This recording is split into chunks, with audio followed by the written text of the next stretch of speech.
बात कर रहे थे? एक क्लाइंट से लोगो डिलीवरी कर रहा था। सो उसका फीडबैक सेशन था, कल उसका डिलीवरी हुआ। जब लोगो डिज़ाइन बना तो उसके मन में काफ़ी सारे सवाल थे।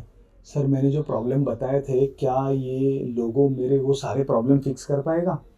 तो वो मुझे पता था कि कुछ तो मन में शंका लेके आया है। मुझे आया गुस्सा, भाई डॉक्टर हूँ, ट्रीटमेंट दिया है, चुपचाप दवाई ले ख़त्म कर। मैं इतना पैसा क्यों ले रहा हूँ? प्रॉब्लम सॉल्व करने के लिए ले रहा हूँ ना। तो थोड़ा सा मैंने गुस्से में ही बात किया। तो चुपचाप बेचारे ने एक्सेप्ट कर लिया, कोई आर्ग्यूमेंट नहीं किया। एंड बाद में आज सुबह मॉर्निंग में मैसेज आया कि सर, जैसे मैंने लोगो डिज़ाइन व्हाट्सएप स्टेटस पे रखना चालू कर दिया, प्रोफाइल पिक्चर पे काफ़ी सारी इंक्वायरीज आ गई जो अब तक नहीं आ रही थी। सो डॉक्टर को डॉक्टर का काम करने दो, मुझे पता है मैं क्या काम कर रहा हूँ। आप लोग बस प्रोटोकॉल फॉलो करो, अपने बिजनेस की फाइनेंशियल हेल्थ को ठीक करो, टाइम वेस्ट मत करो। और कितनी टेस्टिमोनियल देखोगे? क्लिक करो और कॉल बुक करो।